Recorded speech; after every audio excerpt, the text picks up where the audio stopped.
Well, folks, this could be it in the GTHL U16 AAA division. It's the Vaughan Kings leading the Junior Canadians 2-0. One more game, and they are GTHL championships. This is the Six Hockey. I'm Sammy Brzozowski. He is Simon Hendricks. And Simon, it's up to the Junior Canadians with their backs up against the wall to see if they can stay alive, force a game number 4. I couldn't have said it any better myself, Sammy. Both games 1 and 2 were nail-biters. Very, very competitive games for the entire duration. The game of inches, like we said on our last broadcast, just so happened to be that the Vaughan Kings were the victors in both games 1 and 2. And for the Canadians, I think game 3, and if they want any shot at getting that comeback and winning this championship, it's all going to come down to how well they protect the front of their net. Obviously, the game 2 winner off the stick of Sebastian Fortin, it came off of an unbelievable rush and basically a borderline breakaway opportunity where Mesic, he really had to make a 10-bell save, was not able to do so. So I think the Junior Canadian success is going to live and die by how well they protect the front of their nets. And let's take a look at the guys who will be the ultimate last wall in the front of the net. For the Junior Canadians, they are going with Zdane JC Mesic. He started the first 2 games, wasn't able to pick up a win, like we mentioned. Not really his fault. He was really forced to make a bunch of those, like you said, 10-bell saves. Unfortunately, couldn't make that last one in game number 2. For the Vaughan Kings, they are going with Dimitri Stokes, the game 1 winner. Vaughan doesn't seem like they have a number 1 goalie right now because both of them have been exceptional. Stokes, he only allowed 1 goal in game number 1. That might be what Vaughan is thinking, maybe. Yeah, I think so. I mean, we talked about it a lot this year with Vaughan. They really have a 1A and 1B option, and it is Stokes who has been that 1A option all year. And, it's a bit of a trope in hockey. It might be a bit of a cliche at this point, but it really is true. The hardest game to win in a series is that last one, and they believe that with Stokes in net, it gives them the best shot to win this game. Now, for the Canadians, going a little bit differently, going with Zdane JC, who did not start a single game in that semifinal series. He's a little bit cold coming into this game. Will he be, up for the task? Team's back is up against the wall. They're really turning to him, not necessarily because of the poor play of Mesic, like you alluded to, Sammy. Not a lot of those goals were his fault. Maybe none of the goals that he allowed were exactly his fault. It's just, the team down 0-2. You need something to change. You need to light that spark under your team just a little bit. And Zdane JC might be their answer. Very interested to see how well he will perform in this one. We'll have to wait and see for that. But let's go over to the offense and maybe, defensive side of the puck as well. Let's take a look at our players to watch. For the Junior Canadians, you picked a true X factor. Yeah, that's exactly right. For the Canadians, we have the underager Cade O'Rourke from where else but Round Rock, Texas, the American native. He's seeking exceptional status, and there is a good reason for it. He is an underager, like we just said, and he is, I would say, a top 3 defenseman in this GTHL U16 AAA division. An argument could be made that he's number 1 or 2. I'm not too sure, if the stats really align with that, but either way, an argument could be made. Either way, he has been an X factor this entire series for the Junior Canadians. He has the most points for them this series. He's featured on our Six Hockey Stars of the Game for both games 1 and 2, which I'm sure he holds very proudly to his chest. And for the Kings, it has to be number 7, Sebastian Fortin, the man who scored 2 goals in game number 2, the game-tying goal, and, of course, the OT game winner. Sebastian Fortin, just what a phenomenal player he is, the quarterback of that top power play unit. And he just really surprised us last game in his play. All signs pointed towards Adrian Skro being that top defenseman. Even guys like Liam Nelson. Fortin, he kind of gets lost in the mix there when it comes to just his production just because he has so much talent around him. But Sebastian Fortin proving why he is one of the best players on this Vaughan Kings team. And, he has a real opportunity to show why he is at that caliber, like a Skro, like a Nelson, even some of the forwards like a Klute. This is a big game for him to prove that he can keep up that consistency and be mentioned in the same breath as those guys. Well, let's see if he can do just that. Just like we say every game, you're not here to watch us. You're here to watch them. Let's head down right to the ice for a pivotal game number 3. Welcome to the glorious Iceland Arena in Mississauga, home of the Mississauga Hurricanes. They ain't playing today. It's the Vaughan Kings facing off against the Toronto Junior Canadians in game number 3 of the GTHL U16 AAA Finals. I'm Sammy Brzozowski, joined alongside Simon Hendricks. As you can see, we are way up here for this one, giving you a good bird's eye view of a pivotal game of this finals. Simon, you got to be pumped for this one. I am pretty pumped. The Junior Canadians, their backs are up against the wall, down 2-0 in the series. Some interesting factoids to start off this broadcast. The Junior Canadians, this is the first time, including the playoffs, that they have lost 2 straight games.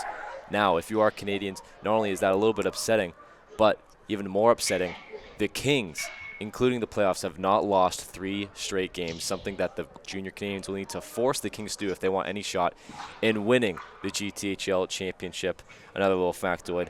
Regular season, both these teams 500, 2-2-1 record amongst their 5 meetings. The biggest lopsided victory was a Canadians victory that ended at a score of 5-1. And in these first 2 finals games, 1 goal difference. I'm expecting something very similar here. We'll see if that is the events that transpire. Like you said, Vaughan Kings stand 1 game away from winning the GTHL U16 AAA Finals, and we are underway in game number 3. The referee didn't agree with us. No, he didn't. We had a great call teed up, and he said that face-off wasn't fair. We've seen that a couple times throughout this series, but we'll start right again as Fitzgerald wins that face-off back over to Sebastian Fortin. He was the overtime hero in game number 2, walked through everyone on the Junior Canadians team, scoring a nice backhand goal. As the puck is dumped into the Junior Canadian zone, they try to get their first breakout started. Good early forecheck here from Vaughan as they regroup in the neutral zone. Fitzgerald sent that one over to Fortin. Fortin way back into the Canadian zone, right near the net of JC. JC getting the start for the Junior Canadians today. On the other end, it'll be Dimitri Stokes. The Canadians, they started Marco Masic in games 1 and 2, weren't able to come up with a win. They decide to switch it up. For the Vaughan Kings, they go with their game 1 starter. What do you think about Stokes getting the start over Cochran?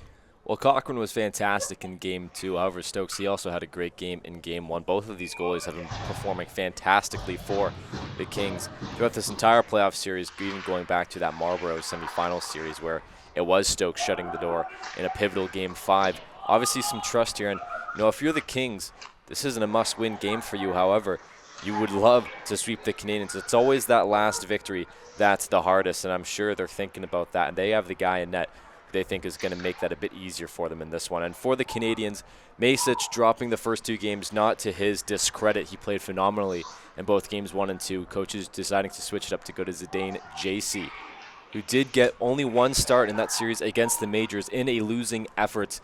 So hopefully their tides will change in game 3. As that one is fired onto the net of JC, doesn't get all the way through as it's the Canadians coming back the other way. Kawaja trying to advance it in the King zone. He intercepts a pass from Cloutier. Kawaja in the corner. He's the only man back as he takes it behind the net of the Kings. Centering pass in front, gets deflected, jumps in front. A little bit of a fire drill, a traffic jam.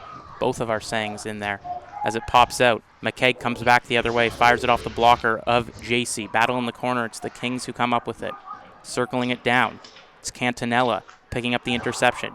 He goes behind his own net to start the break. On the side with it now are the Canadians. They are forced to retreat back after some good forecheck from Vaughan. The pass towards the far side boards is deflected. The Canadians get a piece of it at the blue line, keep it in, but only for a moment as it's Vaughan taking it the other way. They elect to dump that one. The Canadians regroup. A pass through the neutral zone. Coming in with it now are the Canadians. Very hard to see jersey numbers. And this one, as the pass towards the front of the net, is stopped by Stokes. That was Jace Vortman with the opportunity in the slot. The Kings, they pick up the loose puck on the near side boards. That was Watt sending it D to D to start the rush.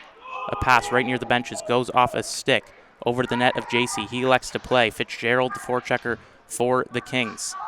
Caterin with it now. Caterin, he has some speed. Caterin with a lot of open space. Caterin firing that one, and a great glove save by Stokes. We've seen Stokes' glove come up huge a couple times through this playoffs. A nice save there. We certainly do, and that was a good drive by Caterin to find some open space. I was just going to make the point. On these offensive zone, break-in attempts from the Canadians when they're pushing it through the neutral zone. You usually see the Kings, they really do employ a 3-man at the blue line, kind of like if you're alluding it to a different sport, kind of more of like a zone defense where you see 3 of their forwards lined up at the blue line, whereas the Canadians on their kind of defensive pressures, they try to pick up a man and stick with them at the blue line, more of like a man-to-man coverage in a bit more simplistic terms. That will be beneficial for them when they're trying to get these stretch passes, as they're able to pick up some loose pucks. However, that does also open an opportunity for a guy like Caterin and Quadja to break in with some speed and gain some open space if the communication's not there, which is exactly what we just saw. Caterin with a nice shot. We've seen him use it quite a bit this season, always as a depth scorer. It'll be the Canadians with a face-off inside. Quadja's line coming off. Cash Quadja, he was ready to take that face-off. I don't think he really liked the quick change, but nonetheless, it's the Canadians getting some fresh legs. It's Braden Grima taking the face-off. That one is one to the side, but unable to keep it in was Cade O'Rourke.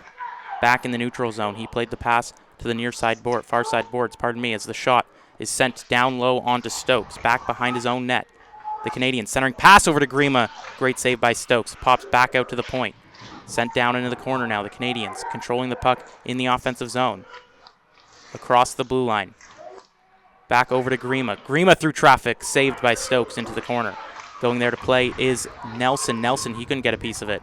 The Canadians, good forecheck and a good cycle going on here deep in the Vaughan Kings zone. On the near side boards, a battle ensues. Getting a piece of it was Liam Watt. Watt, a chance to start the breakout now, as he has 3 Vaughan Kings leaving the zone early. Getting a good piece of that one was Pagani. He dumped that one in for a change. The Canadians being pressured by the Vaughan Kings. Centering pass over to Fitzgerald. Fitzgerald just misses that outstretched puck. Cloutier trying to get that one to the point. He's successful. Shot there. Stopped by JC. Makes the easy save. And the Canadians don't like the rebound attempt from the Vaughan Kings. We've seen that quite a few times in this series where the Kings will drive towards the net looking for the rebound. And the Canadians, they really are not huge fans of that, especially when it's this Fitzgerald line from the Vaughan Kings. Yeah, Fitzgerald even got penalized for a play just like that in game number 1, on the power play no less.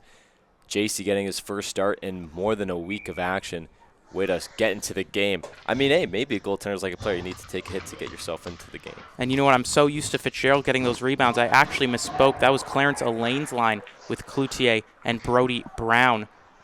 Brown, he still has a nice playoff record. I know that's one of your go-to stats. Undefeated when he plays a full game, Sammy. Undefeated in the playoffs when Brody Brown plays a full game.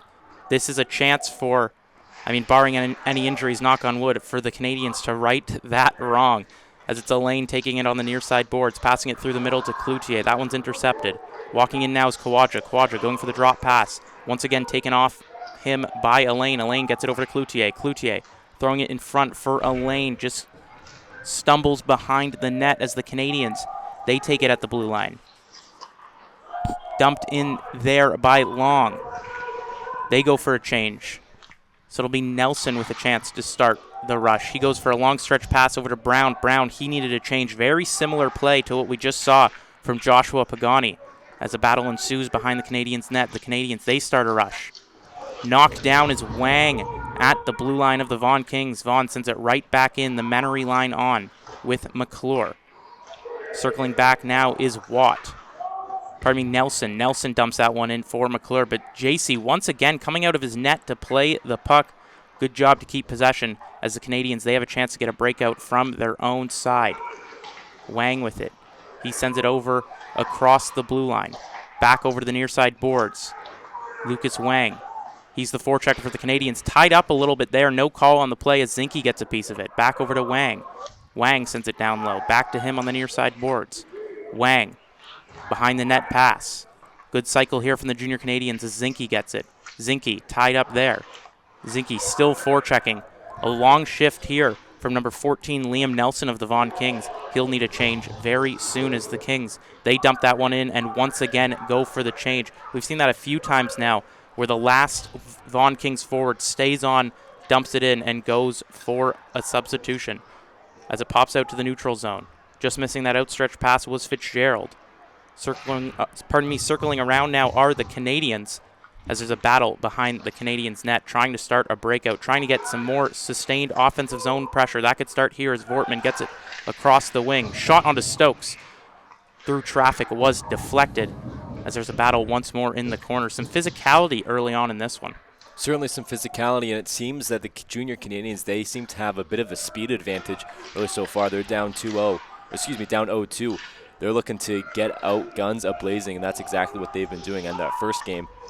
It was the Kings dictating the pace. Second game, I think you could make the argument that it was the junior Canadians who outplayed the Kings for the duration of regulation, even though the Kings ended up tying it late and winning inevitably in overtime. But so far, just under halfway in this first period, junior Canadians, they seem like they're really, really motivated to get a quick goal in this one. You certainly could make that argument. The first time that the Vaughan Kings didn't control majority of puck possession in the playoffs, and the Canadians, they were just inches away from getting a Game 2 victory, inches away from tying the series up at 1 as JC goes out of his net once more to play it. Rimmed around by the Vaughan Kings. That's a lane behind the net. The Canadians starting the rush from their own end now.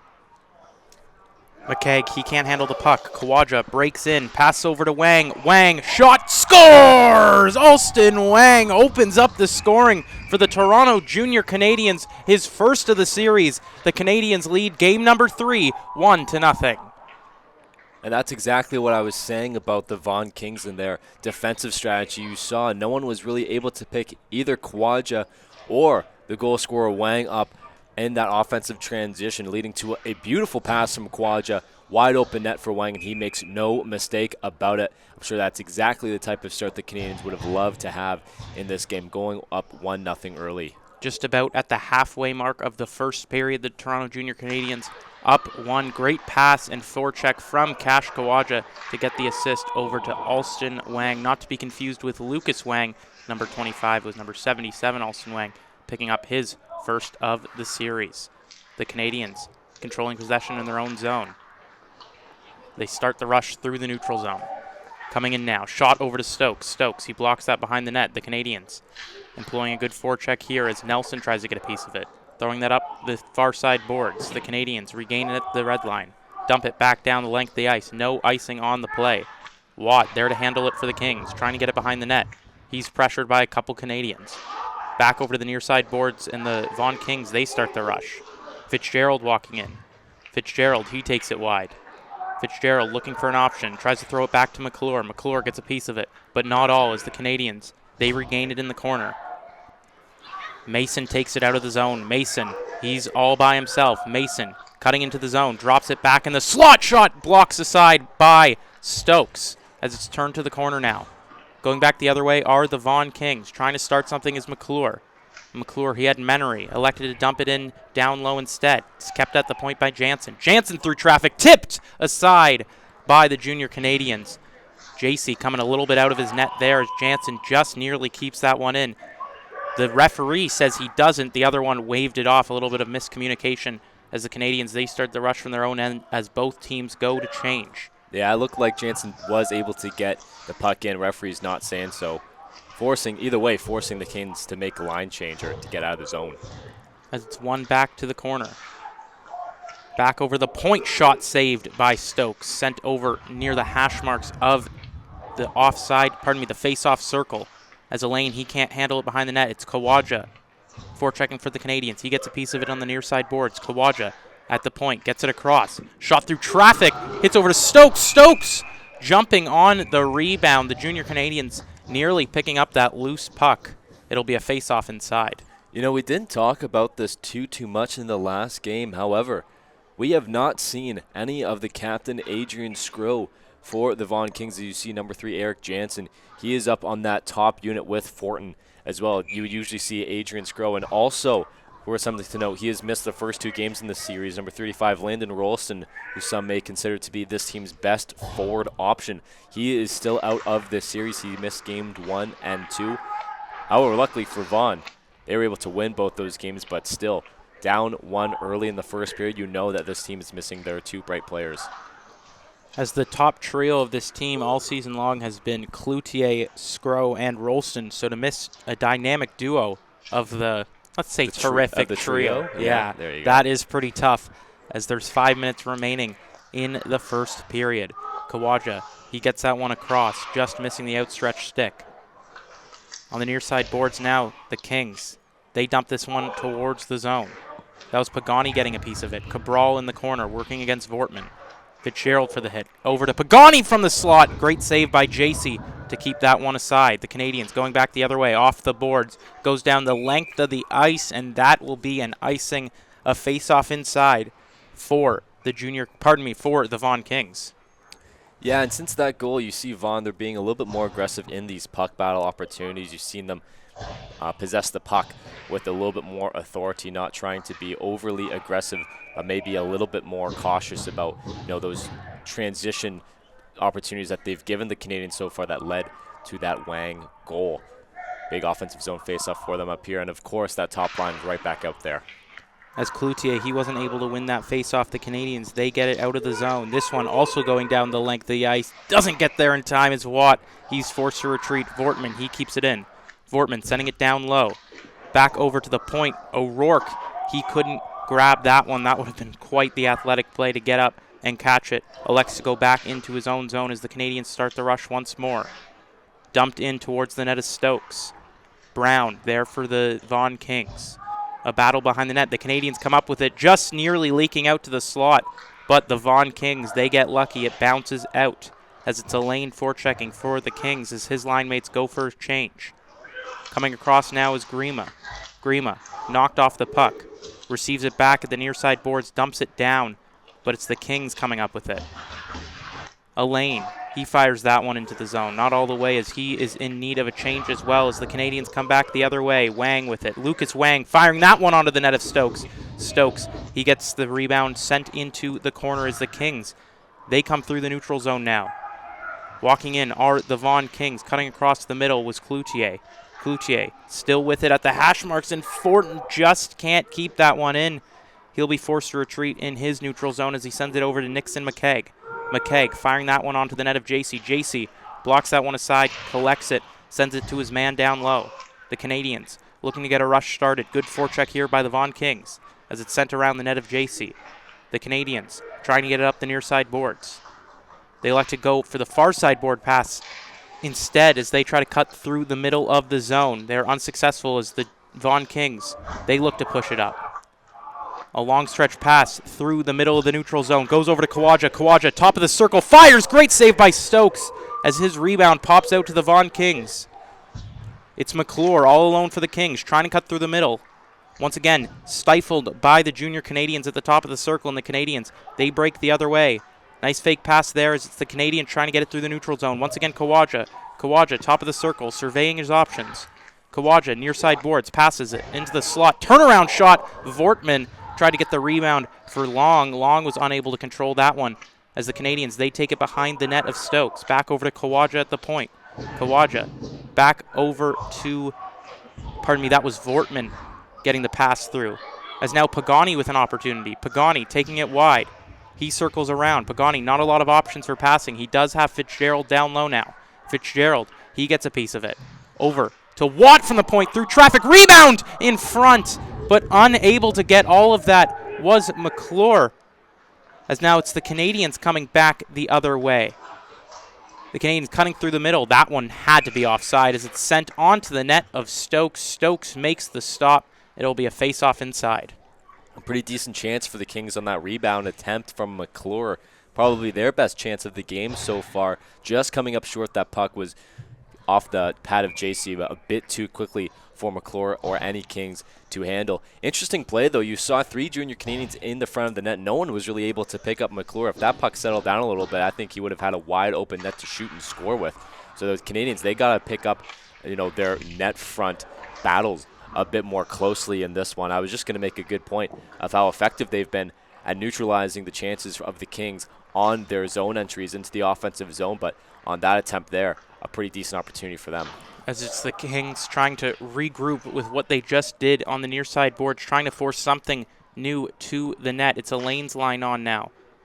Elaine, good forechecking as the junior Canadians can't handle in their own zone. Forced to regroup behind the net of JC.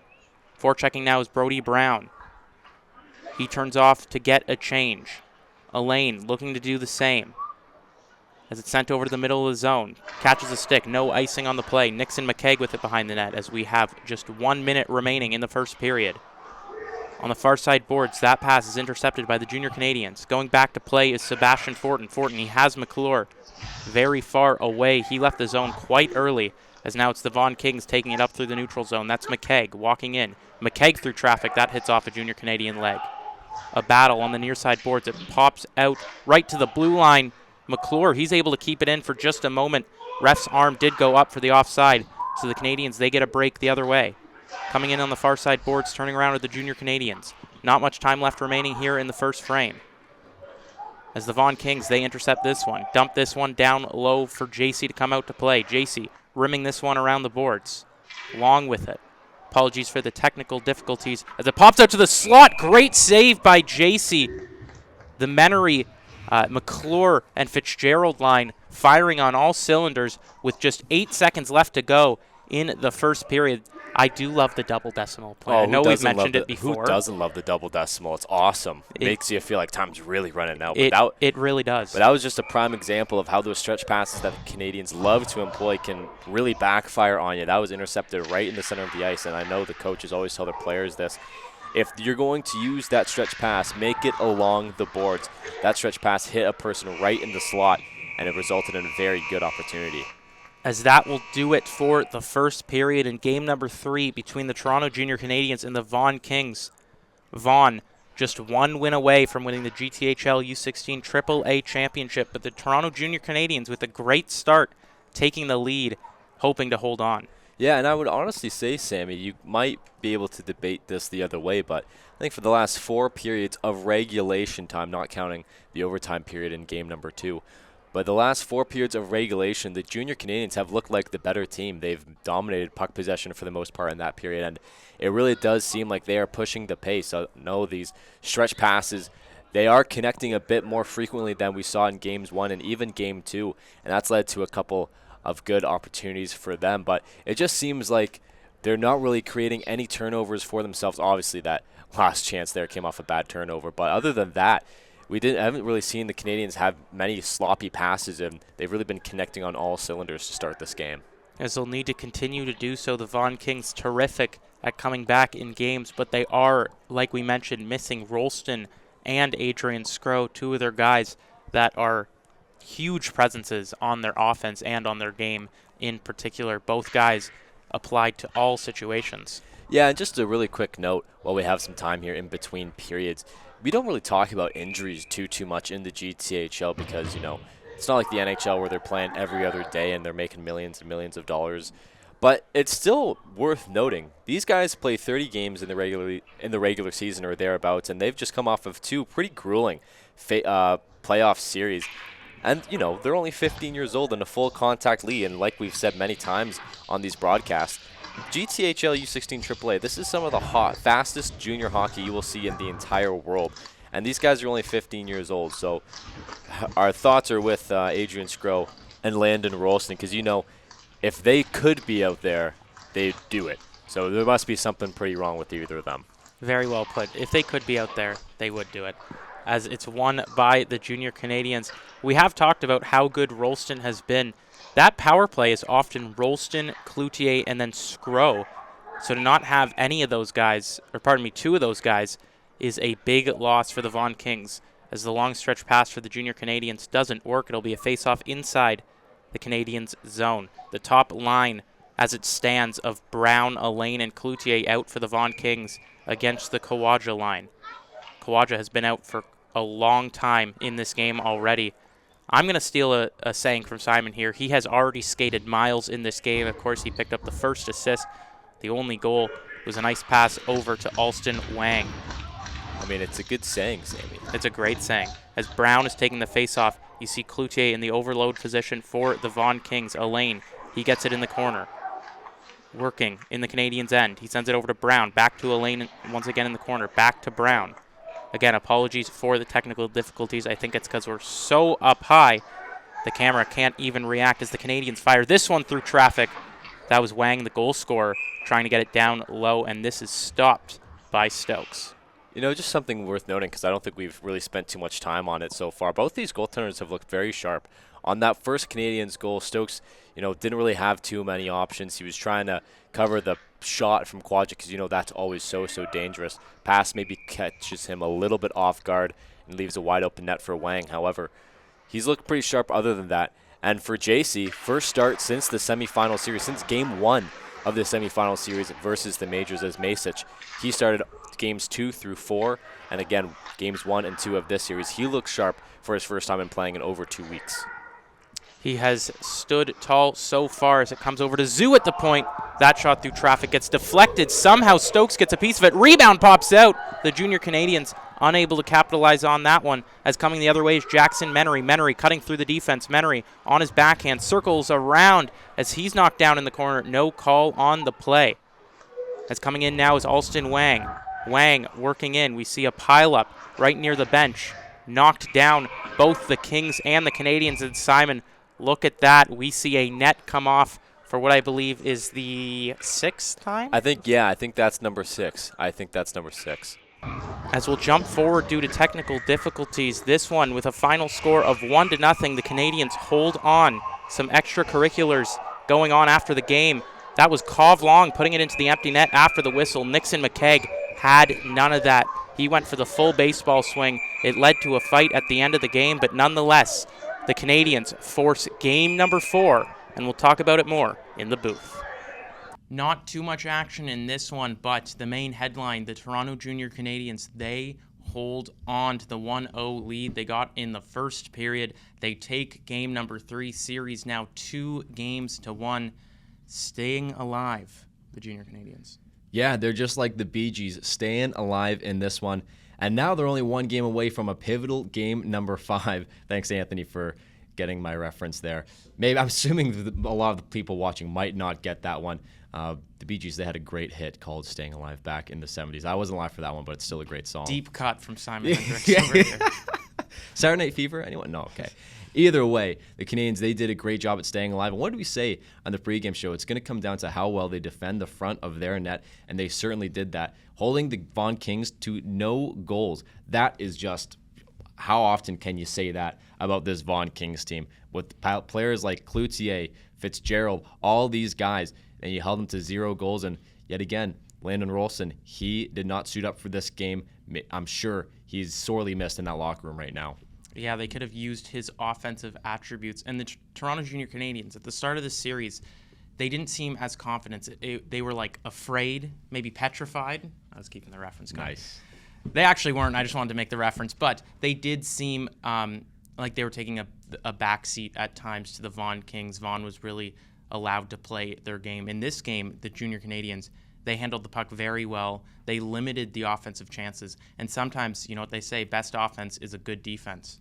Yeah, that's exactly right. And, even though there wasn't really any offense, it was just that 1 goal, they were able to get that one goal early in the game. And once they had the lead, they did not give it up. I'm very impressed, by the way, that the Canadians were able to hold on to this one. A lot of neutral zone play. Both teams were having some difficulties getting set up in the offensive zone. And yet again, 3 games into this series, 3 games with a 1 goal difference. I mean, that goes to show how tightly these two teams are contested, how good these teams are, and how this one could be coming down to the final wire. Now, for the first time in this series, we'll take a look at the 3 stars. For the first time, it is a clean sweep from the winning team. Yeah, that's exactly right. When a game only has 1 goal in it, it's pretty hard not to give credit to the team that scored that 1 goal, and our 3rd star of the game reflects that in Cash Quadra. He assisted on that goal, and what a play it was. He took it from his own zone, streaked up the side, and it was a great pass to our 2nd star of the game, who I'll mention in just a second. But either way, Cash Quadra proving why he is one of the top forwards in this GTHL division. That play starts and doesn't necessarily end, but certainly starts with him and his effort play. Speaking of that goal, has to be the goal scorer as our 2nd star of the game, Alston Wang, potting in that game-winning goal early in the first period, I guess midway through the first period. Turned out to be enough for the victory. And a shout out to him. And obviously our 1st star of the game has to be Zidane JC. We were questioning a little bit if it was the right idea to move on from Masic to Zidane JC. Zidane JC was coming into this game a little bit cold after not starting in a long time, and he proved why he's such a reliable backup. And I'm sure he will be the starting goalie in game number 4, proving why he is, like I just said, a great goalie and a great hand to have in that net. Yeah, well, it's worth mentioning, they have to win game number 4. They're still down 2-1. If he wins game number 4 as well for the Toronto Junior Canadiens, you'd have to assume he'd be game number 5. So he is the guy they are going to live and die with. Yeah, that's exactly right, Sam. I mean, win or lose, next game, I'll backtrack that for a second. Next game could be the Junior Canadiens' last game. He'll assuredly get the start. But if they do win and force a Game 5, you can imagine after a 2-game win streak versus the Vaughan Kings, he will inevitably get that Game 5 start either way. So it looks like Zdeno Chara is going to be the hand that is trusted in between the pipes of the Canadiens moving forward. Yeah, now the first loss of the series for the Vaughan Kings, Stokes taking the loss. Do you think we see Liam Cochrane in game number 4? That's a really good question, Sammy. I'm not exactly sure because, you let in 1 goal. It's not like you had a bad performance whatsoever. But we have seen, going even back to the Marlborough series, the Kings, they really do like to rotate. It almost seems like every other game it's Stokes and Cochrane, then Stokes and Cochrane. Going into Game 4, I'm sure the Kings would love to end the series in 4-game and not have to play that also crucial game number 5. So I will be interested to see. Obviously, Stokes had a fantastic game, only letting in the 1 goal. I actually don't really have an answer for you exactly because if I was a coach, which there's a clear reason I'm not a coach in the GTHL or any league for that matter, but if I was a coach, I might trust that Stokes remains in net as he has been the one to close out both the quarterfinal and semifinal series for the Vaughan Kings. However, if you really are going with that pattern and want to continue with that pattern, it's hard to argue that Liam Cochrane has been phenomenal as well. Absolutely, and also worth mentioning, some goalies, when they agree to play for a team, they make the team, there is an agreed upon, let's say, clause, not like they're signing contracts, but an agreed upon agreement that you play a certain amount of games, you play a certain amount of playoff games. So that could be a factor as well. Of course, we do not know what happens behind closed doors. We do know that there will be a game number 4 between the Vaughan Kings and the Toronto Junior Canadiens in the U16 AAA finals. You'll have to wait till next time. He's been Simon Hendricks. I've been Sammy Brzozowski. Have a great one.